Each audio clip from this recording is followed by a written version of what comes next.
अस्सलाम वालेकुम वरहमतुल्लाहि वबरकातुहू। उम्मीद है तमाम साथी खैरियत से होंगे। दुआ है अल्लाह रब्बुल इज़्ज़त से। आज हदीस पढ़ेंगे फ़ज़ाइल ज़िक्र में से। बिस्मिल्लाहिर्रहमानिर्रहीम। हुज़ूर अक़दस सल्लल्लाहु अलैहि वसल्लम का इरशाद है कि जन्नत में जाने के बाद अहले जन्नत को दुनिया की किसी चीज़ का भी कलक व अफसोस नहीं होगा बजुज़ इस घड़ी के जो दुनिया में अल्लाह के ज़िक्र के बग़ैर गुज़र गई हो।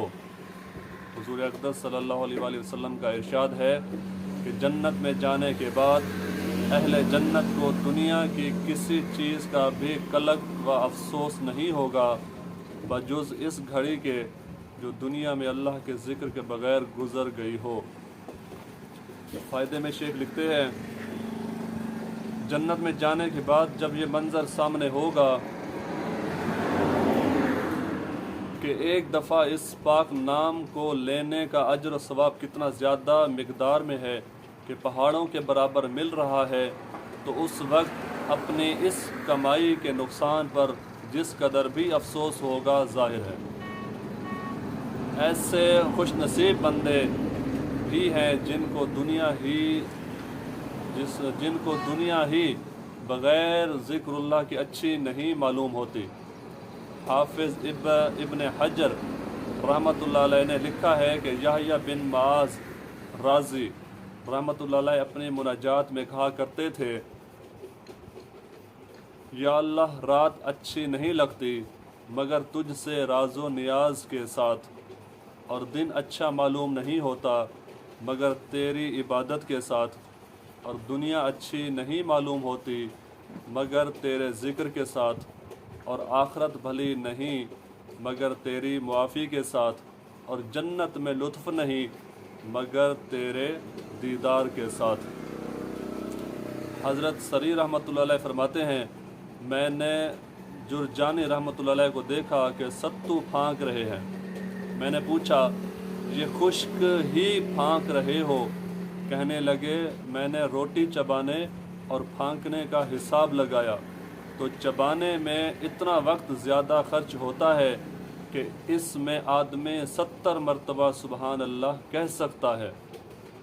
इसलिए मैंने 40 बरस से रोटी खाना छोड़ दी, सत्तू फाँक कर गुज़र कर लेता हूँ। मंसूर बिन मोतमिर रहमतुल्लाह अलैह के मुतालिक लिखा है कि 40 बरस तक इशा के बाद किसी से बात नहीं की। रबी बिन हैशम रहमतुल्लाह अलैह के मुतालिक लिखा है कि 20 बरस तक जो बात करते उसको अपने एक पर्चा पर लिख लेते और रात को अपने दिल से हिसाब करते कि कितनी बात इस पर ज़रूरी थी और कितनी गैर ज़रूरी। और एक वाक़या भी लिखा जाता है कि जब एक जन्नती को अचानक खुशबू महसूस होगी और वो खुशबू उसने पहले नहीं सूंघी होगी, तो वो पूछेगा कि अल्लाह ये कैसी खुशबू है? तो जवाब मिलेगा कि ये तुझसे ऊपर वाले दर्जा के एक जन्नती के करवट बदलने की वजह से खुशबू फैली जिसने तुम्हारी जन्नत को मुअत्तर कर दिया। तो वो पूछेगा, ऐ बारी ताला, क्या उसके आमाल मुझसे ज़्यादा थे? क्या वो इबादत में मुझसे बेहतर था? मामलात में मुझसे बेहतर था? तो परवरदिगार फरमाएंगे कि सब कुछ तेरा और उसका मामला बराबर का था, इबादत भी बराबर के, मामलात भी। तो पूछेगा, या अल्लाह तो ऐसी क्या वजह है? अल्लाह रब्बुल फरमाएंगे कि उसने दुनिया में एक मरतबा सुभान अल्लाह तुमसे ज़्यादा कही थी और उसका दर्जा तुमसे बहुत बुलंद हो गया। दुआ है अल्लाह रब्बुल इज़्ज़त से कि अल्लाह रब्बुल इज़्ज़त हमें अपने ज़िक्र में मशगूल रखे और लफ़ाज़ी से महफूज रखे। इंशाअल्लाह मिलते हैं अगले वीडियो में, तब तक के लिए अस्सलामु अलैकुम वरहमतुल्लाहि वबरकातुहू।